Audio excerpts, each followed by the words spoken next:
Alright, today I'm going to give you guys a detailed look at this DXL figure from Threezero, and it is Nemesis Prime. There's the box, very nice. It has foil on it, and you can see me back here, and Nemesis Prime with the Decepticon logo.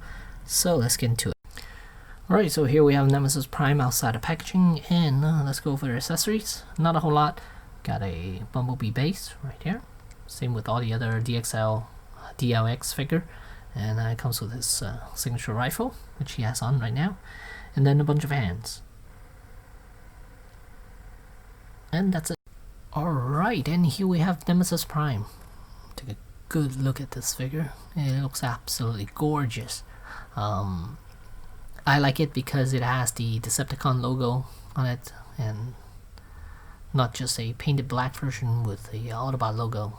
That would be kind of silly, actually. But yeah, it looks absolutely gorgeous. Colors are mainly black, gunmetal, and silver, and then with a little bit of turquoise around the hips and the arms. That's it. And here's the back side.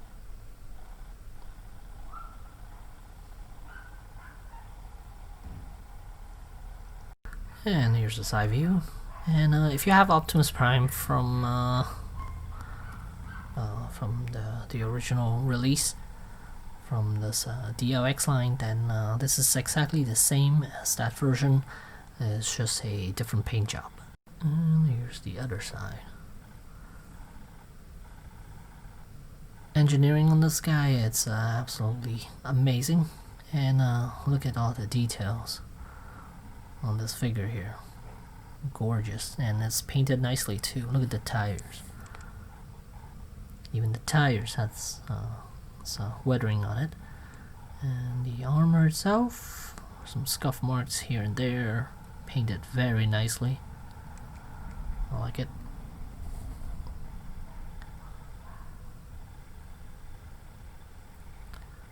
Just a good look at that head sculpt. Decepticon logo. Now, just want to mention this is a sold out figure. I got it a while back. Wasn't planning on opening it because I saw how expensive this guy was.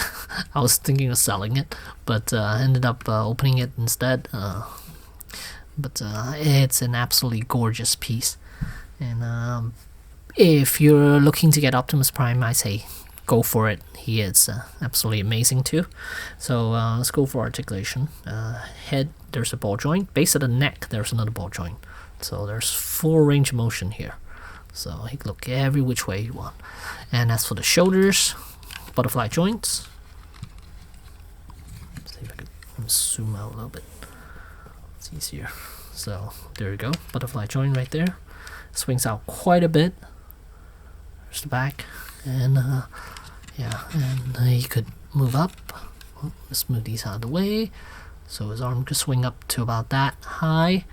I think Soundwave could swing up even further, but not Optimus Prime. So then he does. He too has a bicep swivel rotation and double jointed elbows, but it is somewhat limited to about that much. So a little over 90, and that's about it.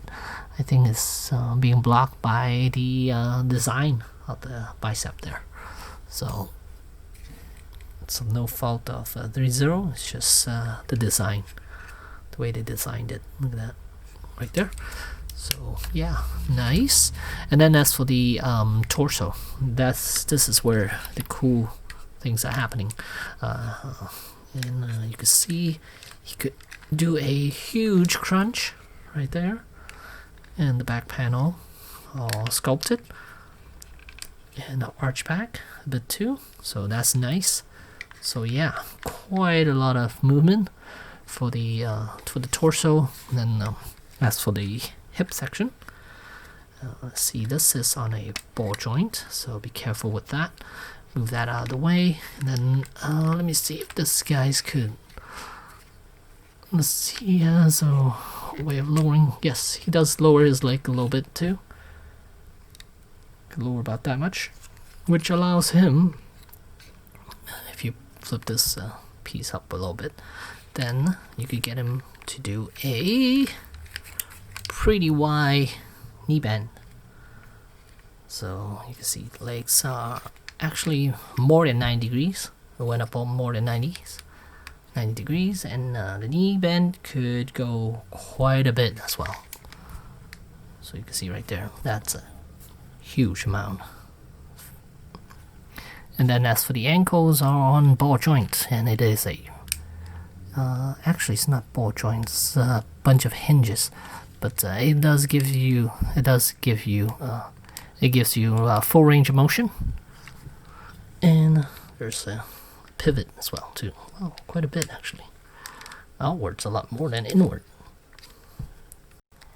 And here I got him kneeling down. He can't do a landing pose. Actually, maybe. Okay, so no, he cannot give you a landing pose, but with kneeling down, I think he is very.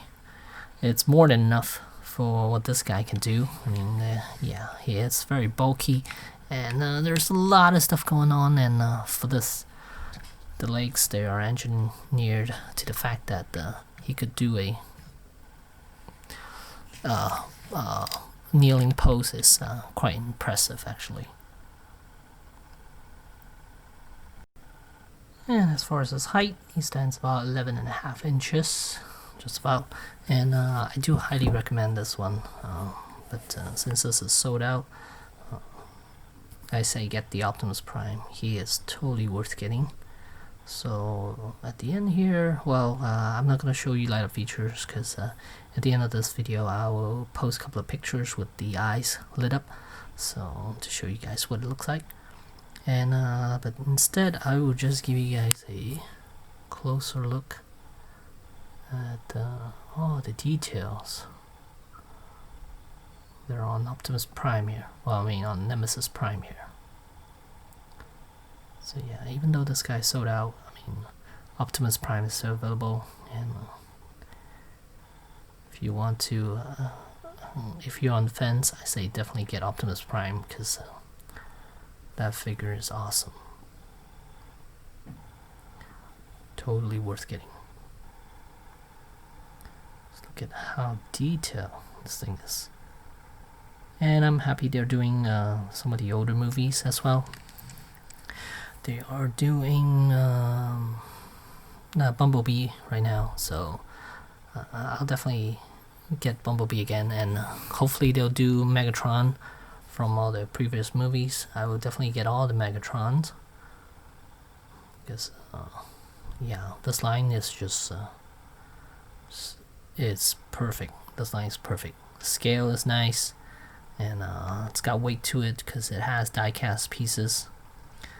Mainly the skeleton, and yeah, just in general, highly recommend this thing.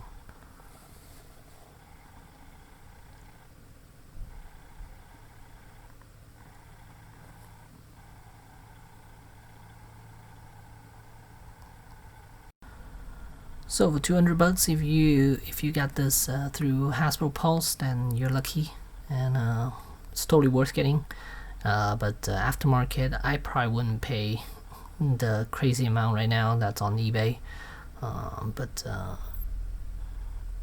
it's not a must-have. I think if you have Optimus Prime, you'll be satisfied enough. Yeah, so there you go. There's Nemesis Prime from Threezero. Thanks for watching.